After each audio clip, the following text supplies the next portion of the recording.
Beloved soul, have you ever spoken a word in fear and watched fear multiply? Perhaps you whispered to yourself, "I can't afford this," and suddenly bills mounted higher than before. Or perhaps you muttered in passing, "Nothing ever works out for me," and doors that once seemed open quietly closed. These words were not mere sounds drifting into air. They were seeds dropped into fertile soil, seeds that obeyed the command given them. Florence Scovel Shinn declared, "Your word is your wand," and so it is. Just as a magician lifts a wand and reality bends to his gesture, so too do your words direct the invisible forces of life. A careless phrase may conjure shadows, while a faithful declaration can summon light. The truth is as ancient as Genesis. And God said, "Let there be light," and there was light. It was not thought nor silent hope, but the spoken word that brought illumination into being.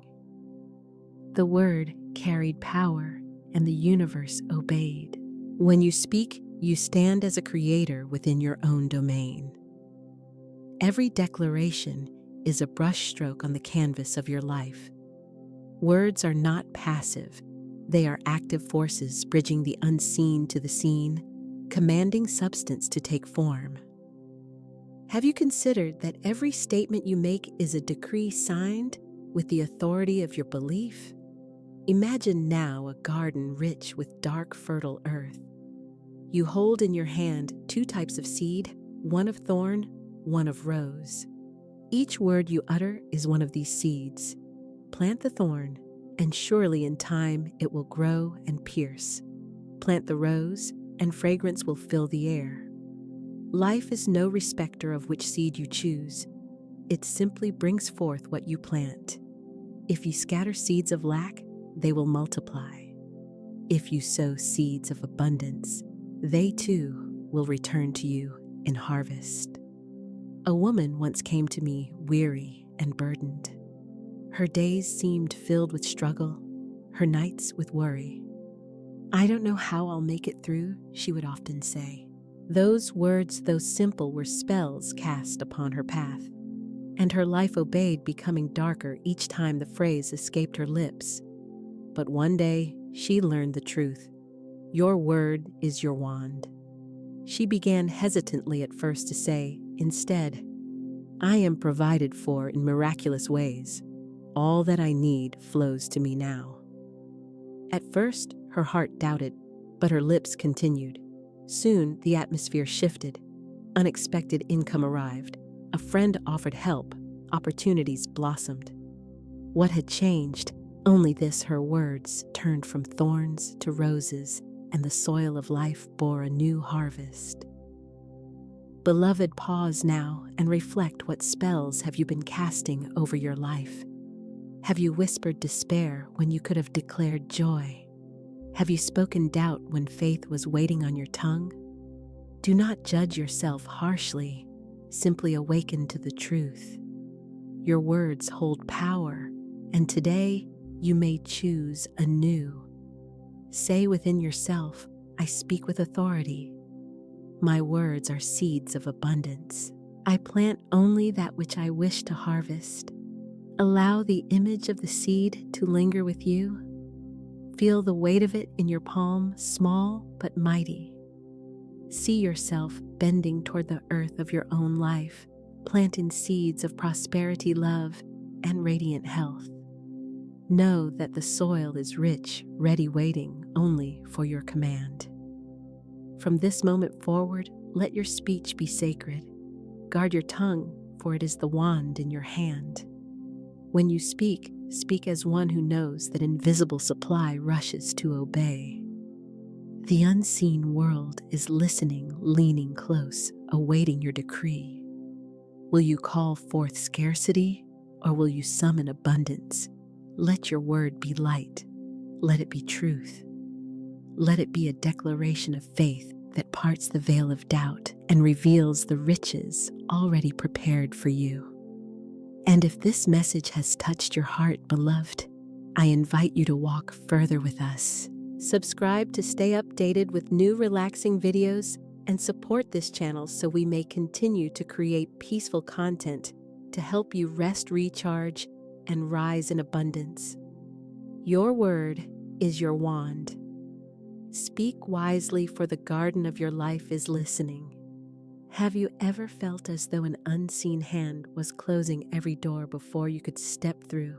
That no matter how hard you tried, circumstances conspired to keep you small, limited, and bound by lack? If so, you have tasted the spell of scarcity. Yet know this, the spell is not cast by destiny, nor by fate. It is woven by words repeated in fear. Each time a man or woman whispers, "I don't have enough," another thread is spun binding them in the illusion of poverty. Each sigh of "things never work out for me" tightens the rope around their dreams. Scarcity is not truth, it is enchantment.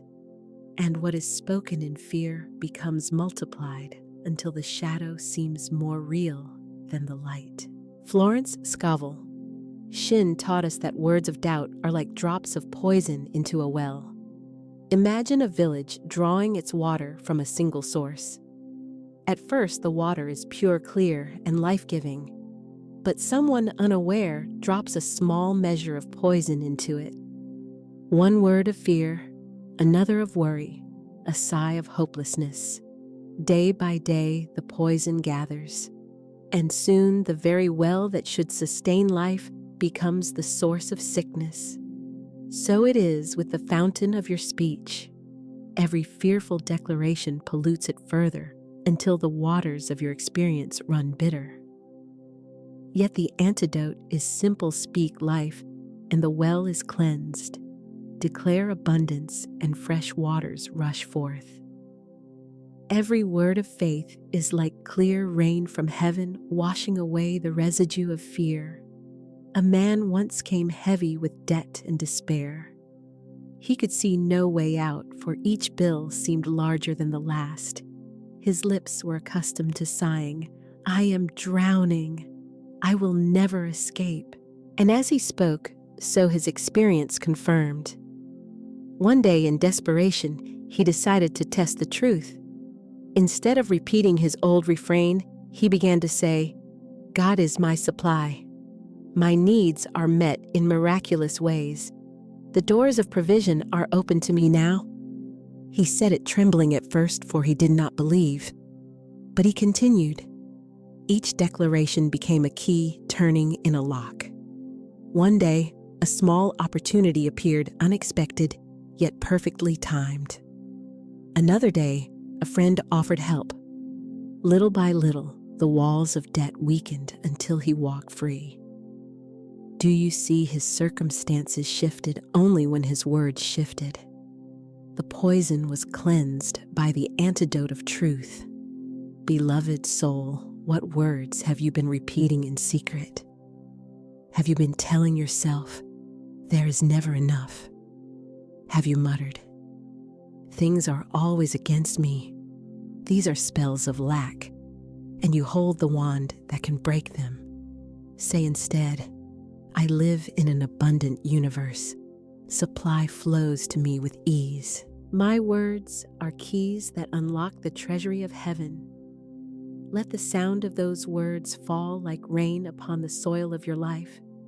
Speak them again and again until their rhythm replaces the old refrain. Remember this: fear locks doors, but faith unlocks them. Each declaration of fear closes you in a prison of your own speech. Each declaration of faith throws open the gates and calls freedom rushing in. You need not beg or strive. The law of supply does not withhold. It waits only for your word, for your decree, for your permission to flow. Pause now and imagine your life free from lack. Picture yourself walking lightly, bills paid with ease, opportunities arriving without strain. Feel the relief of it, the joy of it, as if it were already so. And now declare, "This is my truth. Abundance is my birthright. Scarcity is an illusion, and I am free." Beloved, you are not bound by fate. You are bound only by the words you choose. Break the spell of lack and speak yourself into liberty. Beloved listener, let us walk deeper now into the mystery of creation. You have learned that your word is your wand, yet words alone without the flame of faith are like lamps without oil. A lamp may be beautifully designed, its glass polished, its wick carefully trimmed, but unless electricity or flame courses through it, it remains dark, powerless, and inert. So it is with words spoken without faith. Faith is the current that lights the lamp of your speech.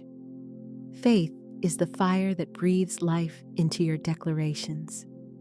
Without it, affirmations are hollow echoes bouncing back without power. But when faith ignites, a single phrase can set worlds in motion. Florence Scovel Shinn declared, "Faith is the substance of things hoped for, the evidence of things not seen." Faith is not wishful thinking. It is not frail hoping nor anxious pleading. Faith is certainty. Faith is command. Faith is knowing that what you speak already exists in the invisible realm, and that your word merely calls it forth into form. Think of a seed once more. You may plant it in the soil, but if you water it with doubt, it withers. If you trample it with fear, it shrivels. Yet if you water it with faith, if you stand in certainty that the unseen roots are stretching unseen, leaves are stirring, then in due time the harvest appears.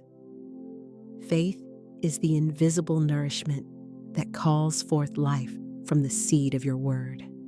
Consider the light bulb. The filament is your word. It has form, structure, design. But until the current of faith runs through it, no light shines. You may repeat, "I am abundant, I am abundant," but if within your heart you tremble and secretly declare, "I do not believe," then the filament remains dark. Yet if you speak with conviction, with certainty, with unwavering trust, your words glow, illuminating not only your life, but all who walk near you. A woman once sought healing, and she repeated affirmations daily, "I am whole, I am strong." Yet within, she doubted, questioning whether the words meant anything. For months, nothing changed. One day, weary of waiting, she surrendered, not in defeat, but in complete faith. She declared, "God is my health, and it is done."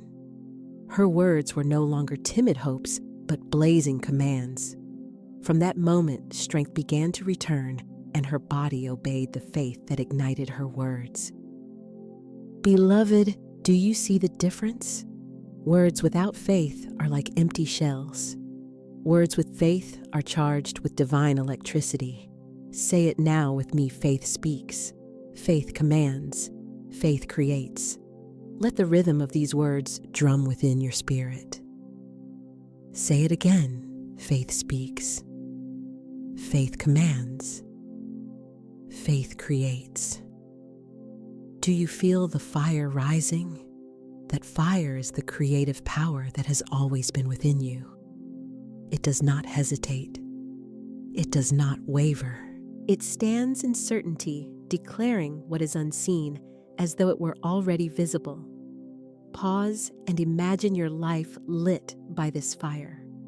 Picture your words glowing like radiant lamps, each one illuminating a path before you. You speak of health, and health arises. You speak of prosperity, and prosperity flows. You speak of joy, and joy fills the air like music. Such is the authority of faith-charged words. But hear me clearly, faith is not forced. It does not come from clenched teeth or desperate effort. Faith is a quiet knowing, a serene command. Just as the sun does not strain to shine, faith does not strain to believe. It simply is. And as you dwell in the certainty of divine supply, faith flows naturally, empowering every word that leaves your lips. Beloved, speak now with fire. I believe, therefore I receive. My words are alive with power. I command abundance, and it is so. Pause in silence. Let the words reverberate within you. See them glowing like embers, spreading warmth into every corner of your being. For it is not enough to speak. One must speak with faith. One must speak as though heaven itself listens, and indeed it does. So I leave you with this gentle invitation. If you are ready to speak with faith, type in the comments, I believe, therefore I receive. And as you do know that your declaration is not idle, it is a wand of fire, summoning your good into form. Faith is the creative fire. Speak with it, and your life will blaze with abundance. Beloved soul, let us step now into the sacred chamber of truth. The supply of your life is already complete, already abundant, already overflowing. What you see with your natural eyes may tell you otherwise, perhaps a bank account running low, an opportunity that seems withdrawn, or a door that appears closed. Yet beyond the veil of appearances in the invisible realm, there is a treasury vast and inexhaustible, waiting only for your recognition and your call.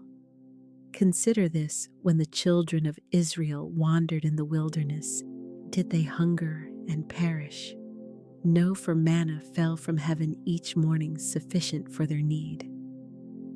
The provision was already prepared before their lips could utter the prayer. So it is for you, beloved. The invisible supply is not distant. It is ever present, as near as breath, as close as your next word. Picture a great treasure chest, ancient yet shining, locked not by iron bars, but by the key of faith. Within it lie riches, untold health, radiant and strong love, deep and abiding prosperity, without end opportunities beyond imagining. Many stand before this chest and despair, believing it forever sealed. Yet the truth is simple. Your word spoken with faith is the golden key. Say, it is mine now. I receive. And the treasury opens, pouring forth abundance that was always yours.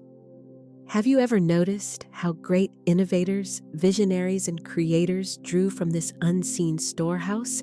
Thomas Edison saw light where others saw darkness. Walt Disney saw kingdoms where others saw swampland. They reached not into what was visible, but into the treasury of the invisible. They declared their visions boldly, and reality bent to obey. So it is with you.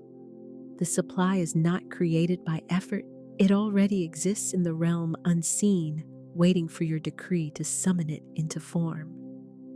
Florence Scovel Shinn reminded us the visible world is but a reflection, a shadow cast by the invisible. When the reflection displeases, one does not scold the mirror, but changes the substance it reflects. If you see lack, know it is only the shadow of thoughts and words misaligned. Change the invisible, and the visible must follow.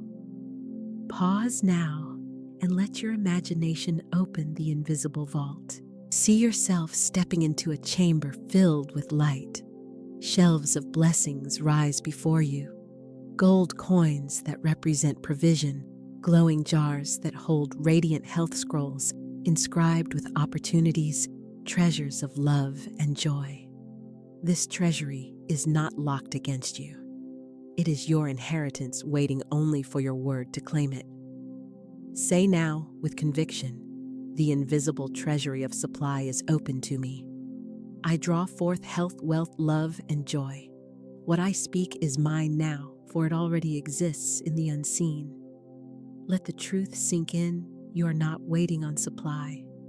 Supply is waiting on you. Just as a radio station broadcasts continuously, and you need only tune in to hear, so the universe transmits abundance without ceasing. Tune your word to the frequency of faith, and the song of supply is yours. Beloved, enter this truth with reverence and awe. The invisible treasury is no fantasy.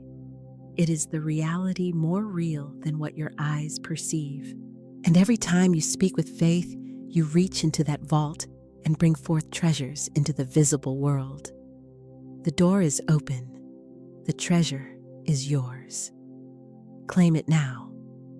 Beloved seeker of truth, let us pause and behold a principle both humbling and liberating. The law of abundance is impartial. Just as gravity does not ask whether you are rich or poor, learned or unlearned, so too does the law of supply respond to all alike. It is not swayed by status, background, or circumstance. It does not discriminate by race, creed, or heritage. It waits only for the word spoken in faith, and then it obeys. Consider this: if two men stand at the edge of a cliff, one a king and the other a beggar, both will be pulled downward by the same law of gravity should they step forward. The law does not pause to inquire of their titles. So it is with the law of prosperity. Whether you are born into riches or into want, whether the world esteems you or forgets you, the law answers to your word and your faith, nothing more, nothing less. History sings with examples. Andrew Carnegie, born into humble beginnings in Scotland, arrived in America with little but determination. Yet he tapped into the universal law of vision word and persistence and became one of the wealthiest men of his age. Walt Disney mocked and told he lacked imagination, declared boldly his vision, and from swampland in Florida summoned a kingdom of joy visited by millions. Thomas Edison, cast as unteachable in childhood, declared that light could be summoned from a filament, and his faith commanded invention after invention into form. Beloved, what worked for them works for you. They were not chosen by fortune nor favored by chance. They were simply aligned with law, and the law, impartial and unchanging, responded. Think of a farmer. He does not plead with the soil to yield harvest. He does not beg the sun to shine. He simply plants, waters, and waits in faith, knowing the law of growth is impartial. The soil does not ask whether he is worthy. It responds only to the seed. So too, the soil of the universe responds to your words. Plant them in faith, and the harvest must appear. Perhaps you have thought others succeed, but not me. Cast off that lie, for it is not truth. The law of supply does not choose some and abandon others. If you have spoken words of lack, then lack has answered. If you speak words of abundance, abundance must appear. The law has no bias, no preference. It reflects only what is sown. Florence Scovel Shinn wrote, "Nothing stands between man and his highest ideals but doubt and fear. Not background, not circumstance, not destiny, only doubt and fear. Replace them with faith, and you stand equal with every man and woman who has ever prospered." Pause and declare. The law of supply is impartial. What worked for others works for me. I sow words of abundance, and abundance is my harvest. Do you feel the weight lifting? Do you feel the ground leveling beneath your feet? No longer need you compare, despair, or shrink before another's success. What was given to them is given also to you. The treasure is not reserved for the few. It is offered to all who dare to speak with faith. The law is impartial, beloved. Take courage in this truth and let it steady your heart. The soil is ready. The seed is in your hand. The harvest awaits. Speak, plant, and receive. Beloved, we have spoken of words as wands of faith, as fire of the treasury unseen. and of the impartial law that governs all. Now we arrive at a key so radiant, so transformative, that it multiplies every blessing, the key of gratitude. Gratitude is the song that unlocks heaven's storehouse.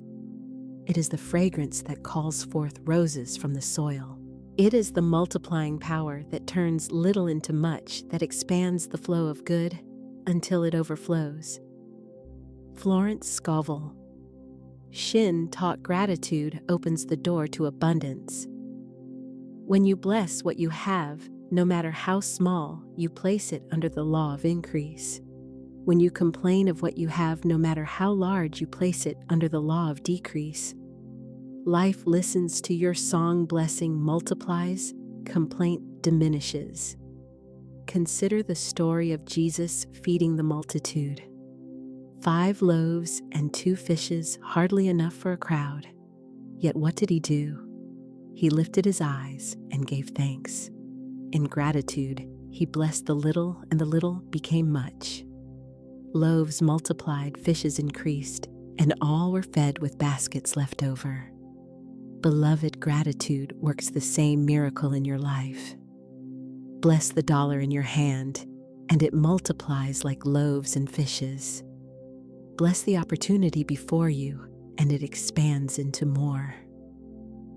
Imagine holding a single coin. You may frown at its smallness, sigh at its insufficiency, and it will shrink further, for complaint is a withering wind. Or you may lift it in your palm and declare, I bless this money. It is a symbol of infinite supply. It multiplies in my hands and flows back to me tenfold. Feel the shift. Gratitude turns the coin into a seed, and seeds never remain alone, they return multiplied. A woman once burdened by endless bills began to practice blessing them instead of dreading them. Each envelope she touched, she said, I bless this bill. It represents a service already rendered for which I am grateful. I give thanks that all my needs are met with ease. At first, it felt strange, for her habit was complaint. Yet as gratitude became her new song, something miraculous occurred. Her income increased, unexpected opportunities arrived, and soon the tide turned. Gratitude opened the gate. Beloved, pause and look upon your own life. Where have you been sighing instead of blessing? What small coin? What simple opportunity? What bill on your table waits for your gratitude to release its increase? Gratitude is not mere politeness. It is a spiritual law, a magnet that draws abundance into your orbit. Say it now. Thank you, God, for my overflowing good. I bless all that I have, and it multiplies. I bless every bill, every coin, every opportunity, and abundance flows to me. Do you feel the energy shifting even as you speak? Gratitude softens the heart, lightens the atmosphere, and opens channels that complaint had closed. Complaint is a clenched fist. Gratitude is an open hand, and only an open hand can receive. Let your life become a continuous thanksgiving. Rise in the morning with gratitude for breath, for light, for the chance to begin anew. Walk through the day with gratitude, blessing each encounter, each task, each unfolding moment. Retire at night with gratitude, knowing that unseen forces have worked in your favor while you rested. Gratitude is not occasional, it is the atmosphere of abundance. Beloved, let us seal this truth with affirmation. I am grateful for the good I have. I am grateful for the good on its way. My gratitude multiplies my blessings, and I walk in overflowing abundance. Now pause. Feel the peace that gratitude brings. Feel how it stretches your heart wide enough to hold blessings yet unseen. Gratitude prepares the vessel, and the law of supply fills it to the brim. And if this message resonates with your spirit, let us declare together, thank you, God, for my overflowing good. Type it in the comments if your heart is stirred, and let gratitude be your banner today. For gratitude is the opening of the gate. With it, abundance rushes in. There is a picture I want you to imagine. A traveler stands beside a great river. The water rushes shimmering in sunlight, unceasing, unstoppable. He cups his hands tightly together, clenching them, determined to capture the river. Yet the more he tightens his grip, the less water he holds. His hands ache, but they are empty. Only when he relaxes, when he opens his palms, does the river gift him its cool refreshment. This, beloved listener, is the law of non-resistance. It is the open hand, the unclenched spirit, the willingness to surrender how and when. Non-resistance is not weakness. It is not passivity. It is the highest form of active faith. It is the declaration I trust the infinite intelligence of spirit far more than my limited reasoning. To release the timetable, to let go of the method, is to allow the greater plan to reveal itself. Think of the river again. Does it worry how it shall find the sea? Does it argue with the rocks, the bends, the detours? No. The river flows. It surrenders to the law of gravity, and by surrendering it becomes unstoppable.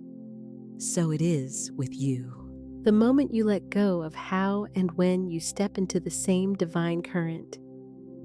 The supply you seek is already prepared, waiting on the higher plane. Resistance delays its arrival. Openness hastens it. I once counseled a woman who longed desperately for financial release. She worried day and night over debts, calculating, planning, strategizing. Her hands were tight fists around the problem. She came to me exhausted, saying, "Nothing I try works. Every door closes." I told her gently, "You are trying to carry the river in your fists. Open your hands." She wept, for she understood. That night she prayed, "Spirit, I release this burden. Show me the way. I no longer insist on when or how. I am willing to be led." The next morning, unexpectedly, she received a letter. An old debt she had long forgotten, a small sum owed to her, was being repaid with interest. It was not enough to solve everything, but it was a sign. Her fear began to dissolve, her grip loosened. Within weeks, a new job appeared, one she had never applied for, offered by a friend she had not seen in years. The flow resumed. Non-resistance does not mean inactivity. She still answered calls, attended interviews, and paid her bills.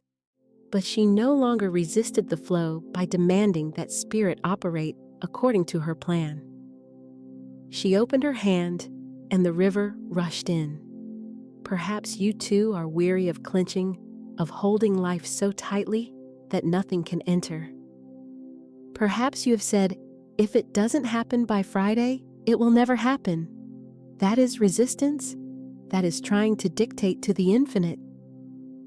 Let me remind you, Spirit is never late. Spirit is never early. The right supply arrives at the right moment through the right channel when you are open. Release the demand. Affirm with me, I do not concern myself with how or when. I trust the divine law of supply. My good comes in perfect time, perfect way. My hands are open and the river flows to me now. Say it again aloud if you can. Feel the release in your body as you speak. Imagine unclenching your fists, stretching your palms to the sky. The energy shifts, does it not? This is the inner work of non-resistance. The traveler by the river learns the lesson. He need not carry the river, he need only let it carry him. So too, you are carried. Spirit knows your address. Spirit knows your need. And when you cease struggling, the delivery arrives with ease.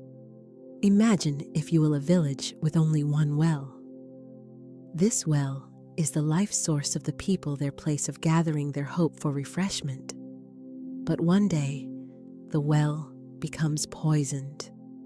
The water still looks the same, clear, sparkling, but whoever drinks from it becomes weak, sick, and fearful. Scarcity is such a poisoned well. At first glance, it may seem harmless. Thoughts like, there isn't enough, I must compete to survive, or what if I lose it all, may appear like simple concerns, but in truth, they are toxins to the soul. They weaken faith, corrode joy, and blind us to the abundance already at hand. You see, the mind is a vessel. Whatever water it drinks, it carries throughout the body the emotions and the life. Drink of scarcity, and you will see lack everywhere. Drink of abundance, and suddenly even small gifts overflow with richness. Scarcity is not only a thought, but an atmosphere. Have you noticed how quickly fear of not enough spreads? One person speaks of loss, and suddenly the entire household trembles. A whisper of recession can freeze entire nations. Scarcity is contagious because it thrives on imagination misused. Instead of imagining good, the mind envisions disaster. Instead of rehearsing miracles, it rehearses misery. But remember, spirit never gives poison. Spirit is the eternal fountain of life, overflowing with good. If you find yourself drinking scarcity, it is because you have chosen the wrong well. And the antidote is always available, the well of abundance, which runs deep and eternal. Let us draw a comparison. Two farmers stand in their fields. One looks at the clouds and says, "The rain is too little. My crops will fail." He digs with bitterness, planting grudgingly, expecting loss. The other looks at the same clouds and says, "Every drop is blessed. My harvest multiplies." He plants joyfully, blessing the earth. The first farmer drinks scarcity, the second, abundance. Which do you think reaps more richly? There was a man I once knew, a businessman, who always spoke of loss. Times are hard, he would say. There is never enough money. Someone else always gets the best opportunity. His words poisoned his own well. Though he had skill and contacts, he seemed always blocked. Deals collapsed, clients withdrew. His very speech created the drought he feared.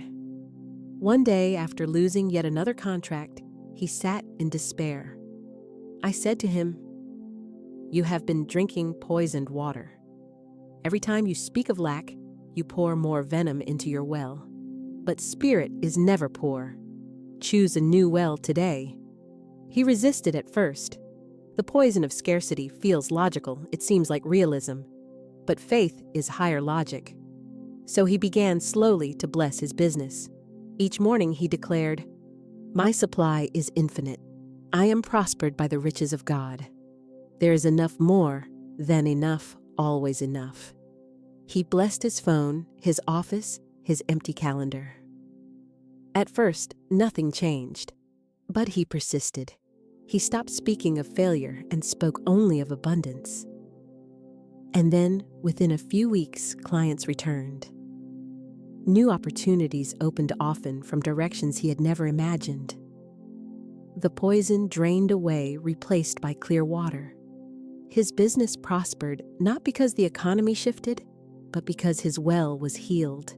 Beloved, the same law is true for you. The outer world reflects the water you drink within.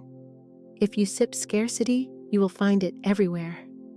If you drink deeply of abundance, life itself multiplies before you. Let us now practice the antidote together. Speak with me, I drink only the waters of abundance. My mind is cleansed of scarcity. I see plenty. I feel plenty. I experience plenty. My cup overflows with good. Say it slowly with intention. See yourself standing before two wells, one poisoned with fear, one overflowing with crystal waters of prosperity. See yourself turn deliberately toward the living waters, drinking deeply.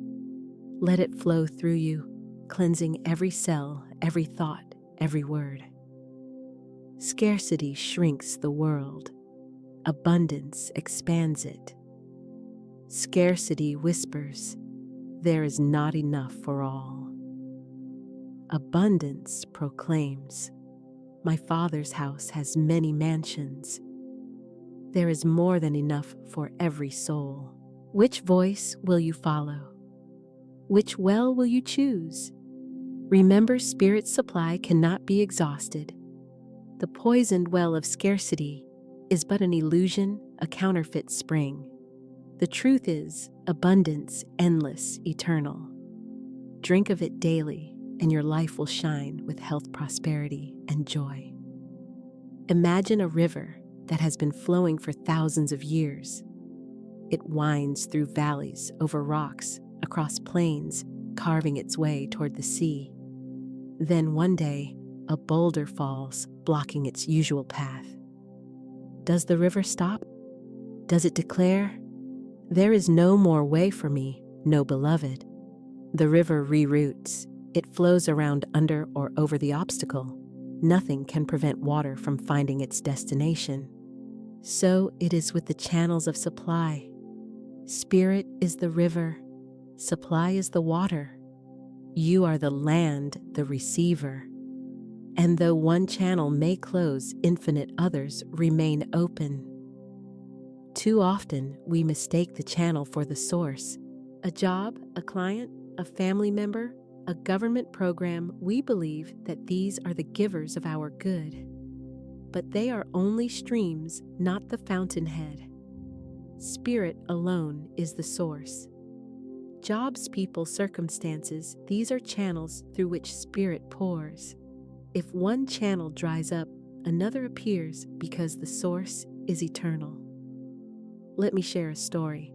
A woman once came to me after losing her position. She wept. It was my only source of income. Now I am ruined. I took her hand and said, my dear, your job was never your source. It was only one channel. Spirit is your true employer, and Spirit cannot be dismissed. She struggled to believe, but she began affirming daily new channels of supply open to me now. I am prospered in unexpected and marvelous ways. She repeated this even when doubt rose, even when fear tried to shout louder. 2 weeks later, she received a phone call. An acquaintance she had not spoken to in years was launching a project and needed her exact skills. Not only did it pay more than her previous job, but it allowed her to work from home, something she had long desired. The river had rerouted. The supply was unbroken. Do you see, beloved, Spirit has infinite channels? If you cling to one fearing its loss, you cut yourself off from the countless others that wait to open. That is like staring at a dried up stream while ignoring the vast river flowing behind you. The truth is that channels may change, but supply never ceases. Your only task is to remain open. Declare often, Spirit is my unfailing source. I release the idea that my good must come through this person, this job, this avenue. New channels open to me now, unexpected, delightful, abundant. Let us return to the river. When it meets a rock, it does not resist. It simply flows another way. Can you be like the river? Can you trust that if one door closes, another opens wider? That if one channel narrows, a broader one is already forming? Consider the story of a man I knew, a musician. For years, he earned his living playing in clubs. When the venues closed during a season of change, he despaired. Music is my life, he said. Without these clubs, I have nothing. But then, remembering the law, he began affirming Spirit opens new channels for my music. I am prospered in perfect ways. Soon after, a friend suggested he teach lessons online. He had never considered it, but he tried. Within months, he had students from around the world, steady income, and far more freedom than before. What seemed like loss was only a redirection. The river flowed on. Perhaps you too have mourned the closing of a channel. Perhaps a job ended, a relationship shifted, a door shut. Take heart. That was not your source. It was but a channel. Spirit has more. Spirit has infinite ways of delivering your good. Look at nature. Does the sky run out of stars? Do the oceans run dry? Does the earth stop bringing forth harvests? No. Creation itself testifies to the endlessness of supply. Why then would spirit fail you? I invite you now to close your eyes and picture yourself standing beside a great river. See countless streams branching out, one toward work, one toward friendships, one toward opportunities, one toward money, one toward health. Watch how even if one dries, another gushes forth. You are never cut off. You are never abandoned. The river flows endlessly, and it flows to you. Speak this aloud: I do not cling to one channel. Spirit is my source. My supply is infinite. My channels are many, and I am always cared for. The river of life reroutes to me now. Feel the relief in that knowing. No longer do you need to fear the drying of one stream, for you know the river never ends. Beloved, never confuse the channel with the source. Celebrate the channels while they serve, and release them joyfully when they close, for Spirit has already prepared new ones. Stand in faith, and the river will find you. There is a secret rhythm woven into the universe. What you bless expands, and what you curse contracts. Gratitude is not merely politeness. It is a spiritual force, a multiplier. Just as sunlight calls forth blossoms from the earth, gratitude calls forth multiplication from the unseen. Think of a child who offers you a wildflower picked with small hands and beams when you say, "Thank you." The joy of your gratitude inspires the child to bring you more tomorrow. So too does Spirit respond. When you bless what you have, however little it seems, the universe delights in giving you more. Too often people fall into the trap of cursing their money. They look at a small paycheck and say, "It's never enough." They open a bill and groan, "Another expense."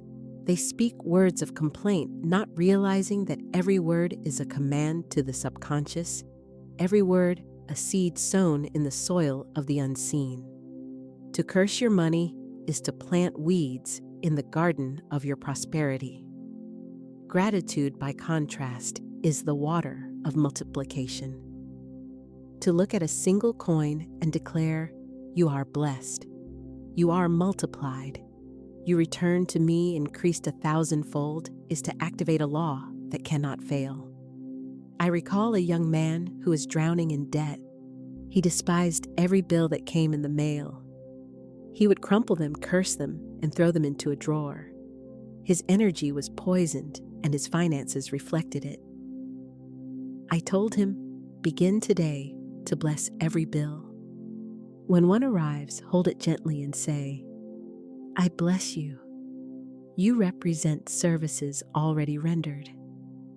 You are evidence that I live in a world of exchange and circulation. I bless the company that extended this service, and I affirm that divine supply pays you in full and more." He resisted at first, for it felt absurd to bless what had burdened him, but he obeyed. Soon, a remarkable thing occurred. The constant stream of bills slowed. Opportunities to pay them arrived, unexpected freelance work, forgotten refunds, even a small inheritance. What had once been a flood of lack became a stream of abundance, all because he chose to bless rather than curse. Another woman I knew kept a small jar where she placed coins. She would touch each one and say, "Bless you. Multiply and return." Within a year, she found her savings growing without struggle. She had not suddenly increased her salary, but money seemed to arrive in little ways: gifts, discounts, forgiven debts, promotions. She told me it was as if my money itself was calling for its friends to join it. That is the power of gratitude. Gratitude does not wait for abundance to arrive. It creates the condition for abundance to flow. It says, "I see the seed, and I bless it as a forest." Imagine a farmer who plants one kernel of corn. He does not despair that it is only one. He blesses it, waters it, and trusts the harvest. Gratitude is the spiritual watering of your seeds. Even when life feels lean, gratitude multiplies. Open your cupboard, even if it contains only bread, and say, "I bless this food. It multiplies to nourish me fully." Hold your wallet, even if nearly empty, and affirm, "I bless this money." It grows and returns in abundance. Stand in your home, however humble, and declare, "I bless these walls." They expand into greater dwelling places. Gratitude shifts your vibration from lack to plenty. It tunes your consciousness to the frequency of increase. Just as a radio must be tuned to the right station to catch the music, your mind must be tuned through gratitude to receive the symphony of supply. Let us practice together now. Take a deep breath and think of one thing you have today: a roof, a meal, a friend, a gift. Whisper softly, "Thank you. I bless this." It multiplies. Feel the warmth that rises in your heart. That warmth is not just emotion, it is power. It is Spirit's energy responding to your blessing. And here is the greatest mystery: gratitude not only multiplies things, it multiplies joy. A grateful heart is a magnet for happiness. A thankful spirit cannot remain in despair, for it sees light even in the smallest candle. Beloved, whatever you bless increases. Whatever you curse decreases. Begin today to bless your money, your bills, your work, your opportunities. Bless even the smallest tokens of abundance and watch how the floodgates of supply open wide. Affirm with me now, "I bless what I have," and it multiplies. Every dollar I touch is blessed and increased. Every bill is paid in full by divine supply. My gratitude is the magnet of my prosperity. Repeat it until your heart believes it. For when you bless, heaven responds. And what you bless today will return to you multiplied tomorrow. There is a sacred rhythm written into the fabric of creation: seed time and harvest. The farmer does not plant corn today and demand a full field tomorrow. He trusts the invisible process. He knows the soil is working even when it looks still. He does not dig up the seed each morning to see if it is sprouting. He waters, he waits, he believes. So it is with divine supply. When you plant the seed of a spoken word, an affirmation, a prayer of faith, you must also honor the law of timing. The seed is good, the soil is fertile, but the harvest comes in its appointed season. Impatience is the great thief of demonstration. Many plant a seed, then say, "Where is it? Why hasn't it come? Perhaps it will never come." They dig it up with doubt and then wonder why nothing grows. Beloved, Spirit is not mocked. The seed you plant will bear fruit, but you must allow time for the unseen to work before it appears in the seen. Let me tell you the story of a man who longed for a home of his own. For years, he rented small apartments, growing restless.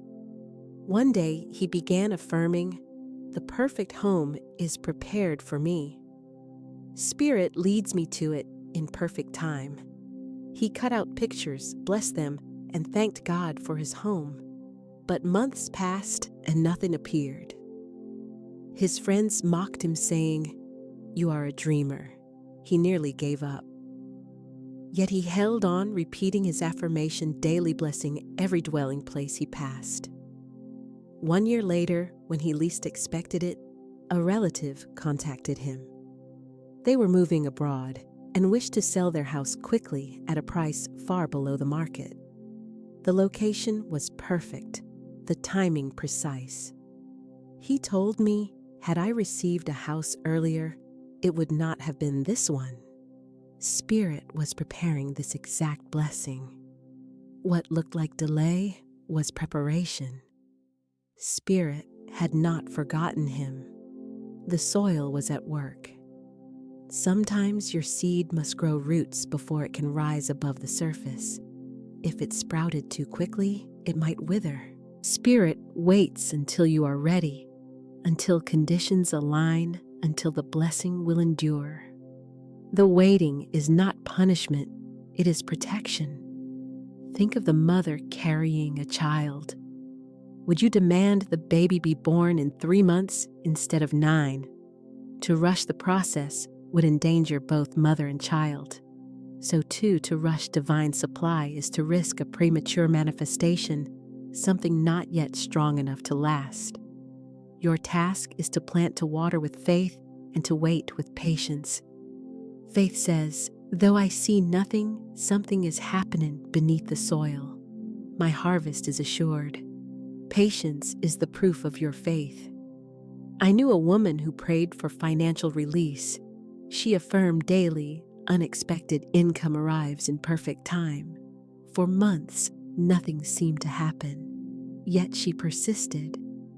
Then one day, she received a letter from her employer. She had been underpaid for several years, and a large sum was owed to her. The company had been auditing records during her waiting period. The supply was already in motion, but the timing was not yet ripe. Beloved, the harvest belongs to Spirit. You cannot force it, but you can delay it with doubt. If you plant today and uproot tomorrow with fear, the soil cannot do its work.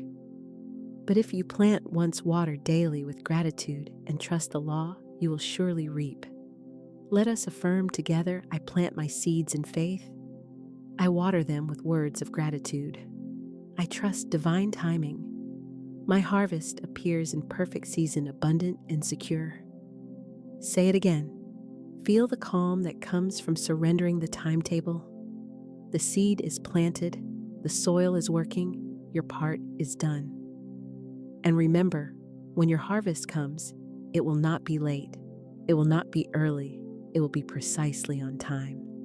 Spirit is the perfect farmer, and Spirit's seasons never fail. Call to action. If this message spoke to you, write in the comments. 1. If you are in the planting stage, affirming blessing and trusting. 2. If you are in the waiting stage, believing even when you do not yet see. Picture a courtroom. 3 witnesses are called to the stand. The first speaks confidently. Yes, I saw it. This is true.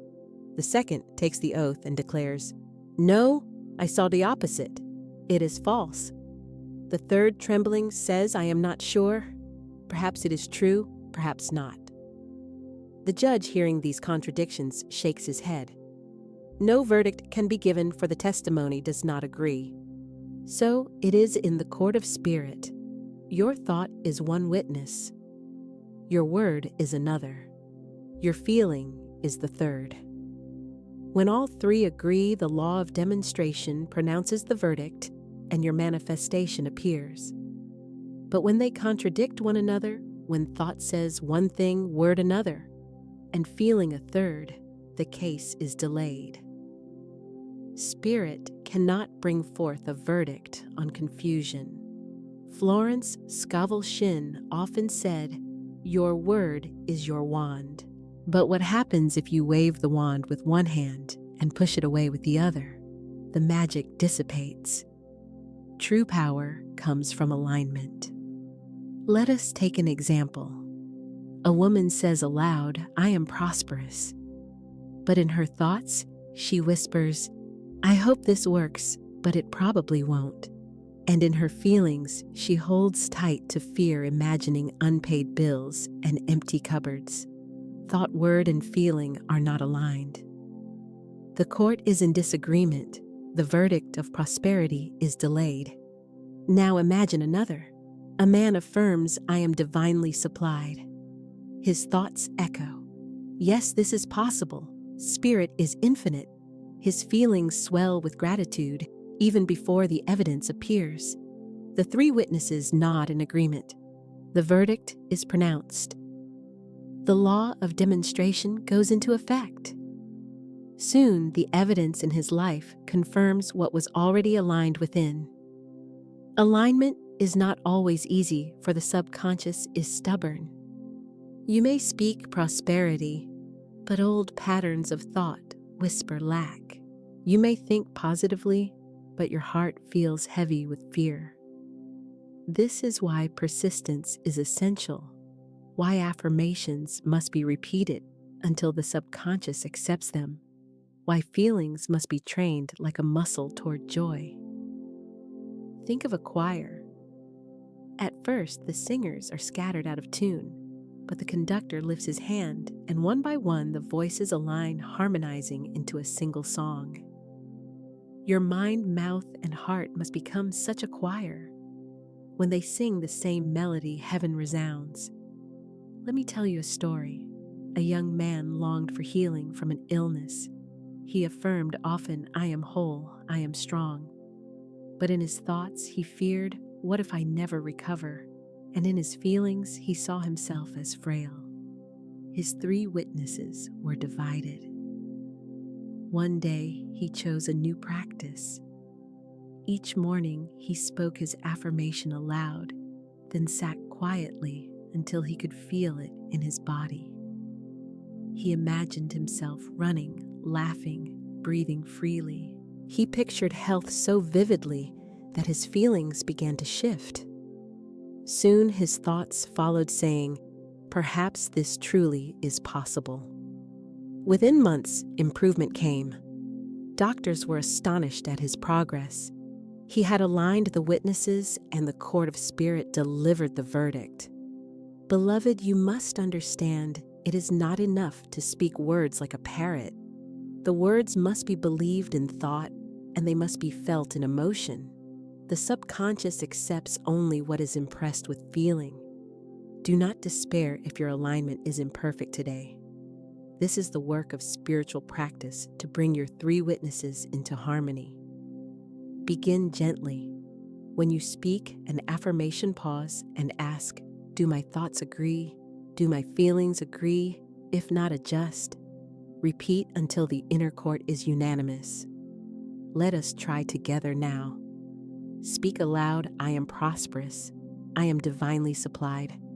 My good comes to me now." Now close your eyes. Think it. Yes, this is true. Spirit is my source, and spirit cannot fail. Now feel it. Imagine receiving a gift, paying a bill, with ease, opening a wallet filled with money. Let the gratitude rise until your heart warms. There, the three witnesses agree. The court pronounces the verdict, prosperity demonstrated.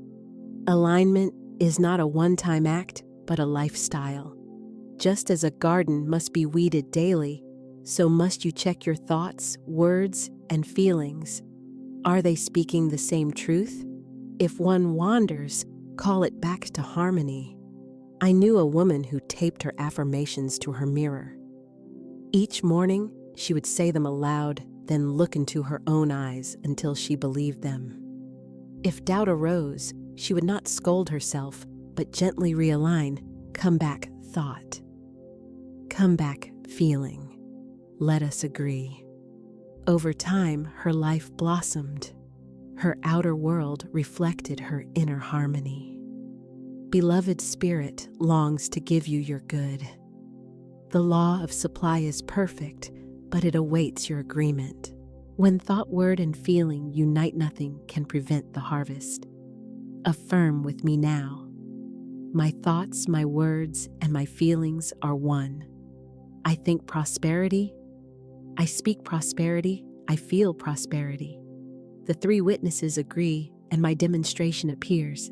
Say it again until your whole being hums with agreement. The court is in session, and the verdict is abundance. Beloved soul, pause now and breathe. For this is the moment where all that has been spoken, all that has been sown into your spirit, rises into its rightful form. This is no longer theory, no longer story, no longer teaching. This is identity. This is inheritance. This is the unveiling of who you truly are. For too long, many have walked the earth as beggars in spirit, pleading with the divine for scraps of mercy, whispering prayers with trembling lips, hoping that perhaps if they strive hard enough, they may be deemed worthy of blessing. But listen closely. The truth resounds from eternity into this very moment. You are not a beggar. You are an heir. An heir does not plead. An heir does not grovel at the gates of their own kingdom. An heir does not bow before lack and call it destiny. No, an heir walks with shoulders lifted, eyes clear, heart steadfast, for they know that the treasures of the house belong to them by right of birth. You, beloved, are such an heir.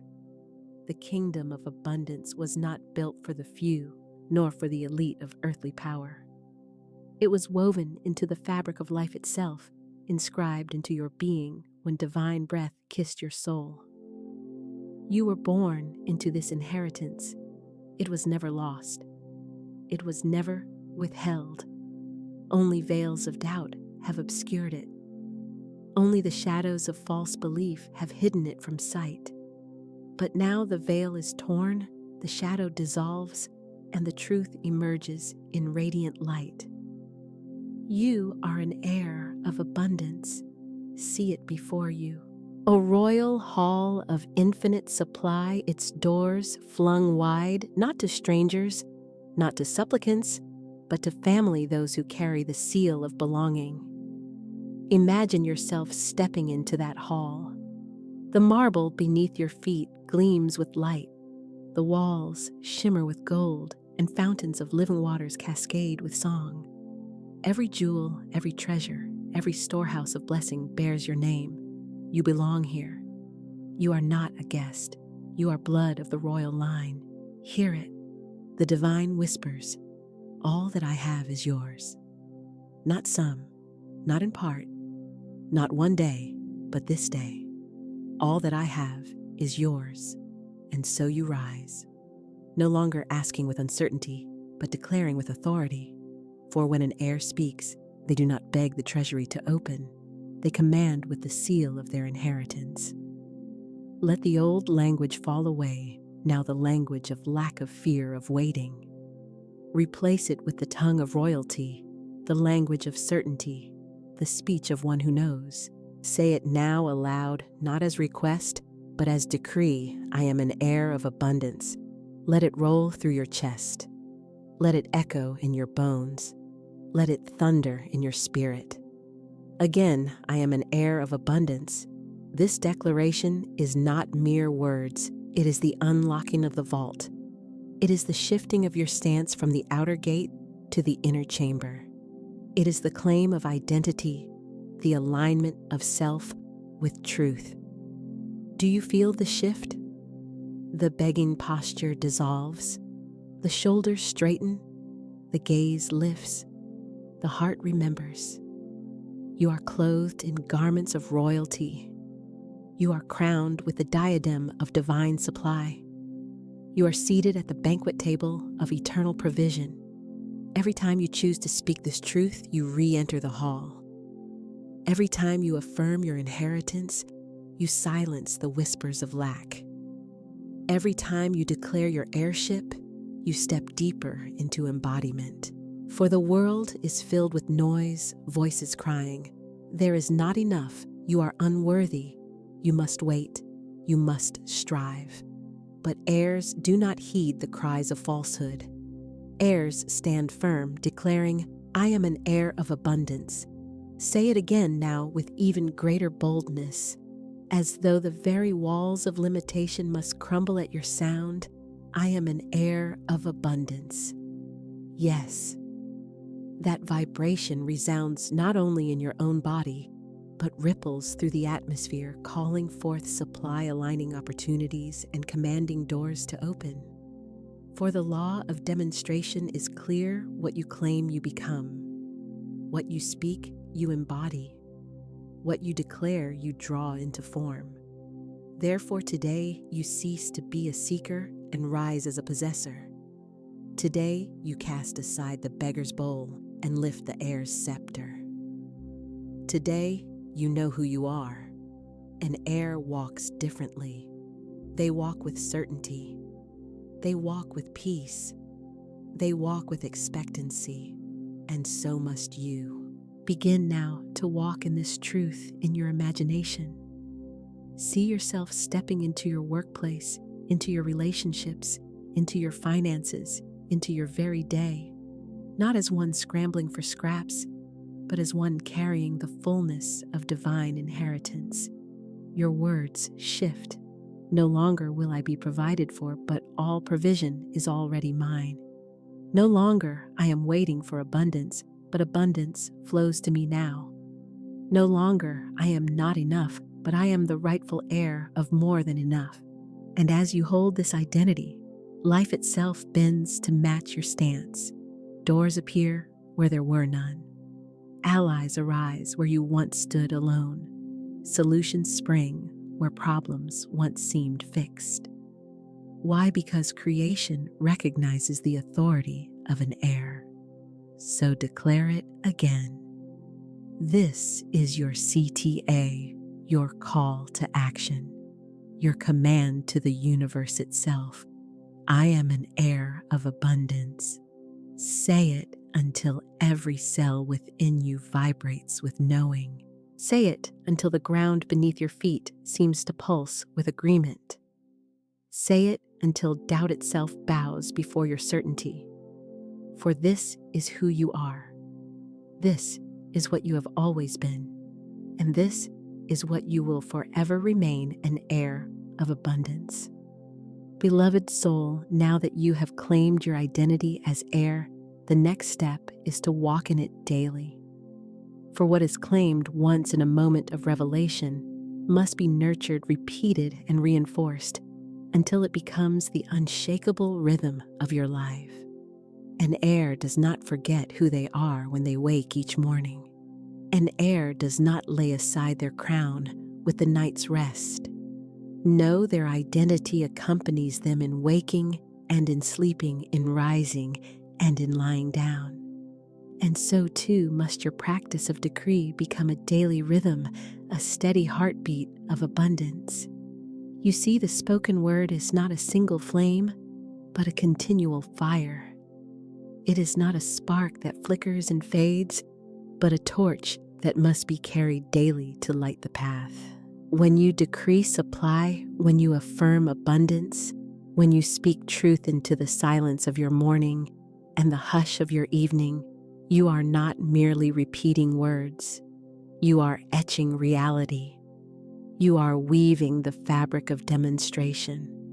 So let us walk through this daily practice together. Imagine the dawn, the first light spilling across the horizon. You open your eyes, and before the mind remembers tasks, before the heart recalls burdens, your lips part with a decree, not a whisper of worry, but a command of truth. This is the day of divine supply. I awaken as heir of abundance. All that I need and more flows to me with ease.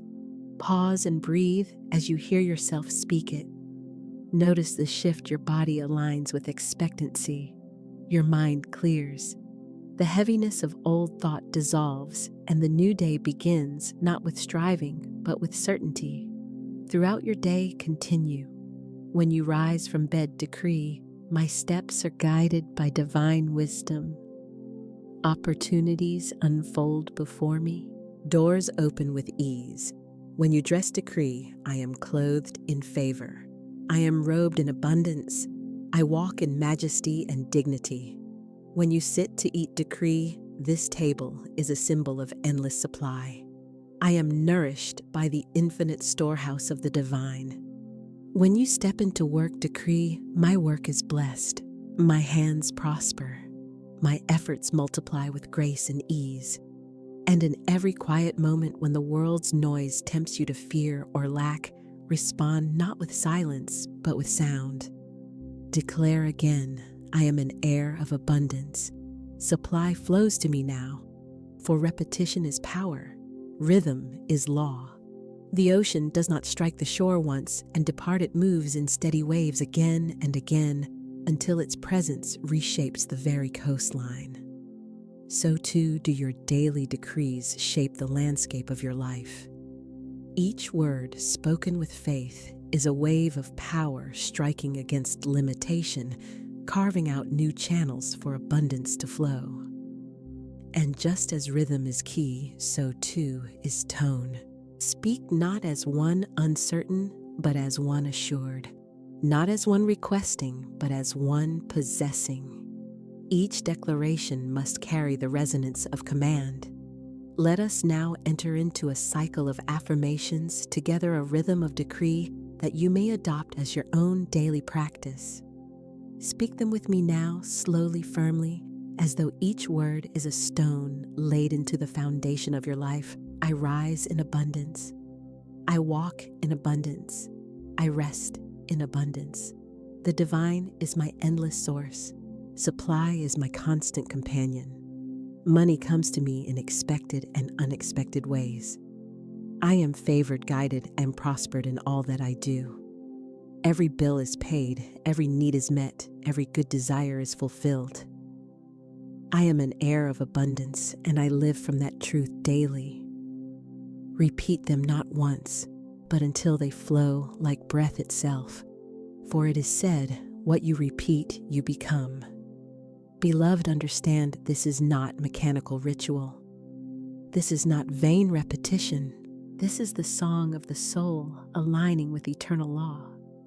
Just as a bird does not sing once, but returns each morning to its melody, so must you. Daily decree is the song of the air, the anthem of abundance, the steady drumbeat of manifestation. Consider the power of rhythm in the world around you. The sun rises and sets each day without fail. The moon waxes and wanes in faithful cycles. The tides of the sea ebb and flow without hesitation. The very beating of your heart is rhythmic and constant. Shall your decrees not join this divine rhythm? Shall your voice not align with the steady pulse of creation itself? Yes, it must. For when you live by daily decree, you become like the tide, unstoppable, consistent, shaping destiny without struggle. So here is a practical pattern for your day morning. Begin with identity. Speak, I am an heir of abundance. This day is filled with provision. I walk in divine supply. Midday, renew your decree in the midst of activity. Speak, I am prospered in all that I do. Divine wisdom guides every step. Supply flows without end. Evening, close the day with gratitude and assurance. Speak, I thank the infinite for every blessing received. I rest in the certainty that tomorrow brings even greater good. This pattern, practiced daily, becomes a fortress. When storms of fear arise, you are steady. When winds of doubt blow, you are unmoved. When voices of lack surround you, are anchored. Why? Because your daily declarations are the rhythm of your soul, and they align you continually with divine law. And hear this truth. You may forget once, you may falter twice, but as long as you return again to your decree, the rhythm remains unbroken. The power is not in perfection, but in persistence. So, beloved, do not despise the simplicity of daily decree. For it is in simplicity that power lies. A hammer striking once may leave a mark, but a hammer striking steadily will break stone. Your words spoken daily will break every stone of limitation, every wall of lack, every barrier of fear. Now let us close this block with one more cycle of affirmation.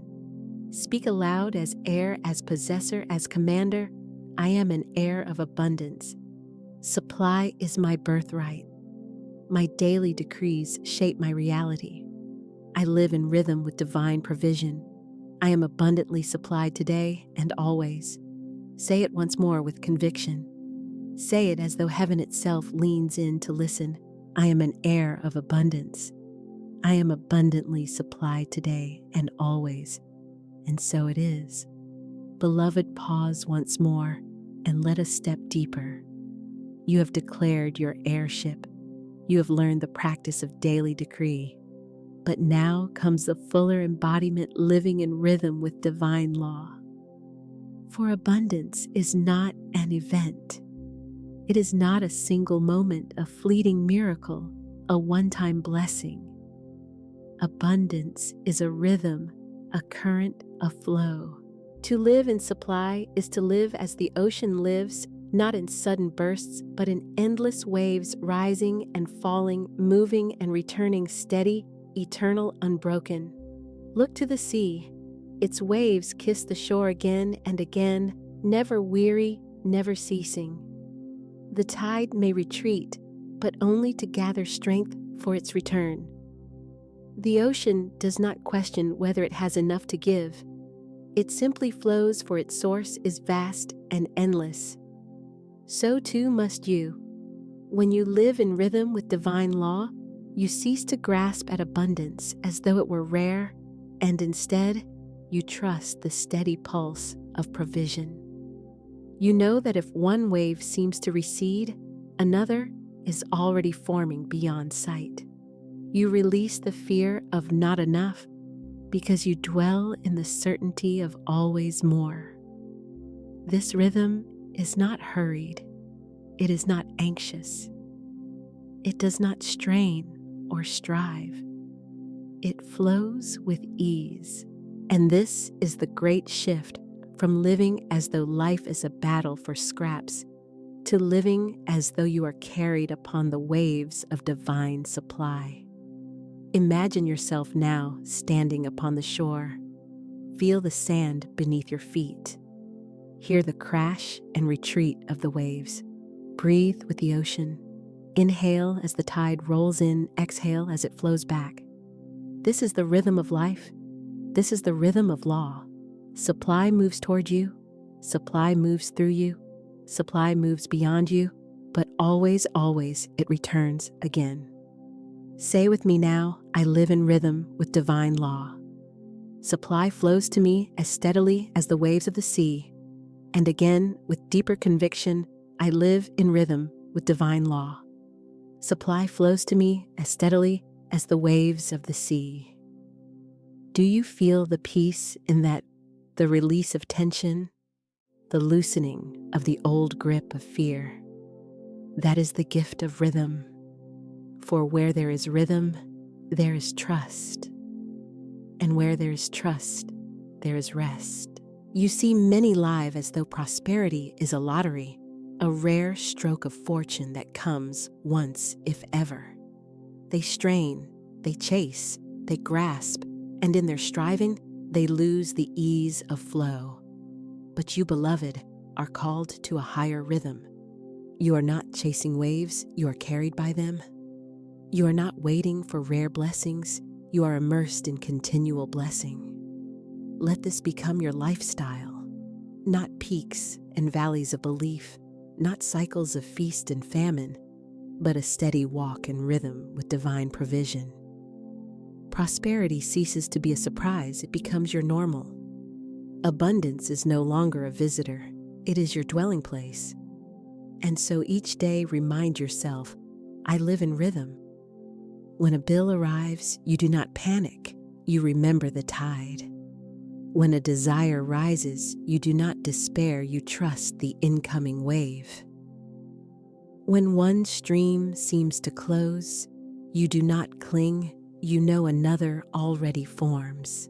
For the divine is not limited to one channel.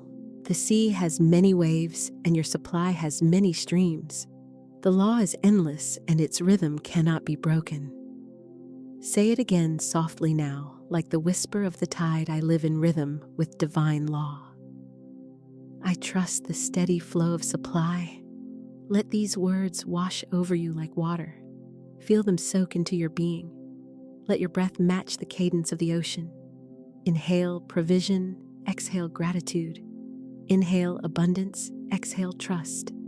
Inhale supply, exhale peace. This is the way of heirs. They do not grasp, they flow. They do not fear, they rest. They do not doubt the sea, they wade into its waters and know its embrace. And hear this promise: when you live in rhythm with divine law, you never run dry. You never fall into lack. Even if one stream recedes, the ocean is still moving. Even if one wave breaks, another rises behind it. Your supply is not fragile, it is eternal, infinite, assured. Let this truth be your anchor. I do not chase abundance. I live in its rhythm. I am carried by the waves of supply.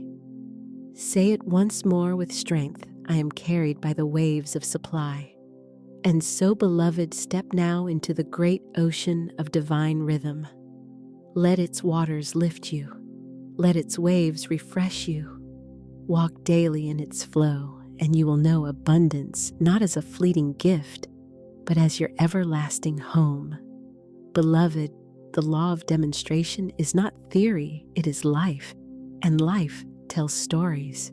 For every heir who rises into their inheritance, a testimony is born.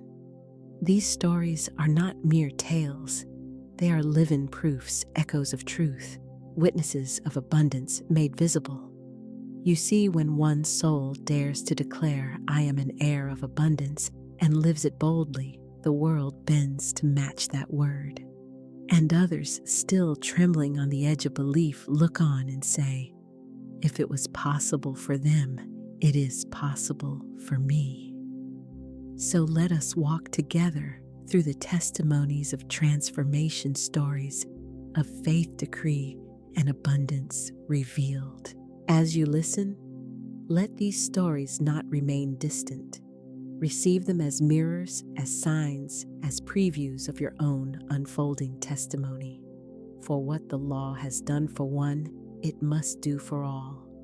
There was once a woman who lived with clenched fists, always anxious, always counting, always fearing that tomorrow would not be enough. She prayed with pleading lips, but spoke with words of lack. One day, weary of fear, she heard the truth. You are not a beggar, you are an heir.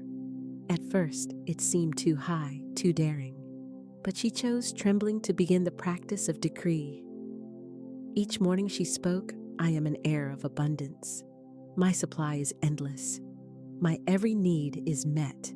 At first, nothing seemed to change. The bills still came, the worry still whispered. But she persisted. She held her decree like a torch in the night. Weeks passed, and then doors began to open. A promotion offered, a debt unexpectedly forgiven, a friend bringing unexpected provision. What once was barely enough overflowed into more than enough. Today she walks with peace, her needs not only met, but exceeded. And she tells her story with joy. The moment I stopped begging and started declaring, everything shifted. There was a man who dreamed of creating, but fear told him it was impossible. He lived in cycles of waiting, hoping one day fortune might favor him. But when he learned the rhythm of daily decree, he dared to shift his words. Each morning, he declared, I am guided by divine wisdom. Opportunities flow to me. My work prospers. He spoke it while doubt shouted. He spoke it when nothing seemed to move. But soon, like waves forming beyond the horizon, opportunities gathered. A chance encounter led to a partnership. An idea sparked into action. What once was a dream became a flourishing business. His testimony shines as proof. The law responds to my word. Supply is not chance, it is law. And there was a young soul weary of generational patterns of lack. Every voice around them said, "We have never had enough, and we never will." But this soul chose differently. With trembling courage, they rose each morning to say, "I break every chain of lack. I live as heir of abundance. I walk in divine supply." The old voices mocked the old fears pressed in, but still the decrees were spoken. Slowly, new doors opened. Scholarships appeared. New friendships blossomed. New mentors guided. Within years, the cycle of poverty shattered, and a new legacy of prosperity was born. Their testimony declares to all, "I am not bound by the past. I live by divine law, and law cannot fail." Beloved, these stories are not accidents, they are demonstrations. They are living proof that words create, that faith manifests, that decree shapes reality. And now, let us weave your story into this tapestry. For even now, as you listen, the law is working for you. Even now, as you decree, the waves are forming. Even now, testimonies are gathering in your future, waiting for their moment to unfold. Can you see it? Picture yourself 1 year from now, speaking of the doors that opened, the blessings that arrived, the supply that never failed. Picture yourself saying to others, "I once doubted, but then I chose to declare. And look what the law has done for me." For your testimony is not far, it is near. It is not uncertain, it is inevitable. For as surely as a seed sown must sprout, your decrees must bear fruit. So let us declare together now, not only for the present, but for the testimony yet to be told, I am walking into my testimony. My life is a demonstration of abundance. My story declares the goodness of divine supply. Say it again with faith that your future self is already whispering back to you in agreement, I am walking into my testimony. My life is a demonstration of abundance.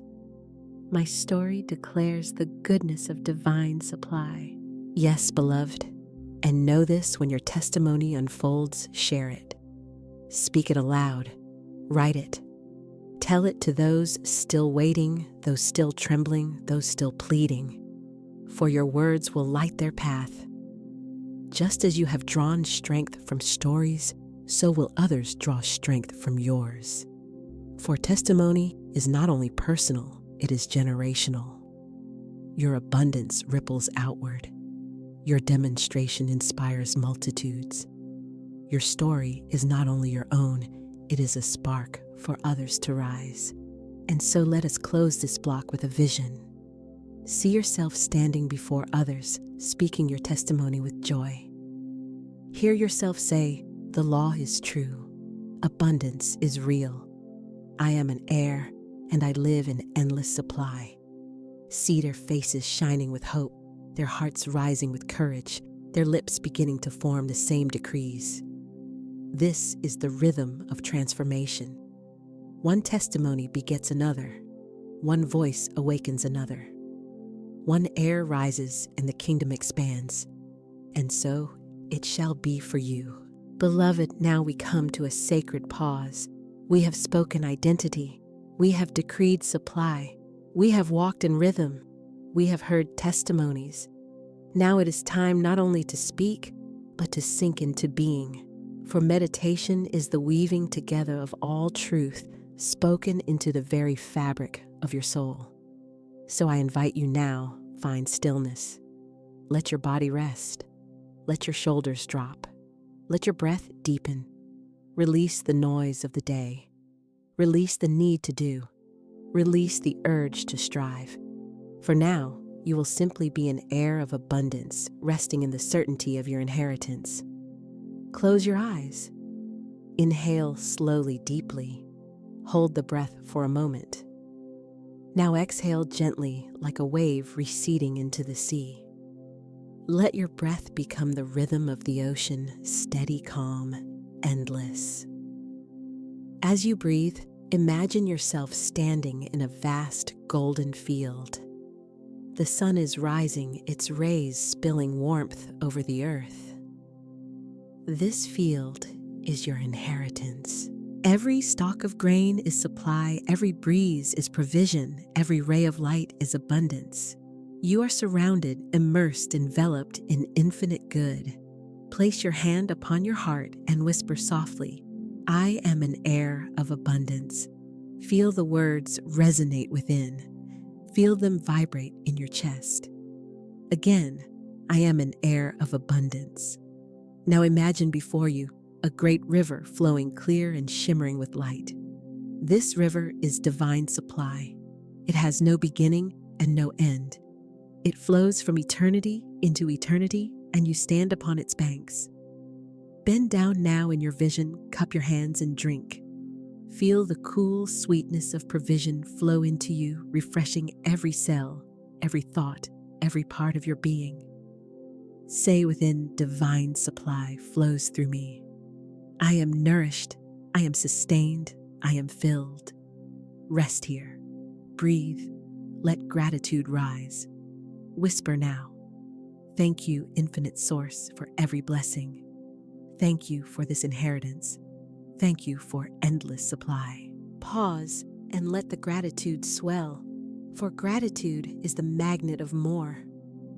Gratitude aligns you with the next wave, the next gift, the next miracle. Now let us decree together in meditation. Speak not with strain, but with soft rhythm, as though each word is a wave washing gently upon the shore of your heart. Abundance flows to me. Abundance flows through me. Abundance surrounds me. I am guided. I am supplied. I am prospered. Every cell of my being knows abundance. Every thought of my mind agrees with supply. I rest in abundance. I walk in abundance. I live in abundance. Let the repetition soothe you. Let it weave into your very breath. For these words are not reaching outward, they are awakening what is already within. Now picture yourself clothed in light, a royal garment woven of gold and white. A crown rests gently upon your head, not heavy, but light radiant.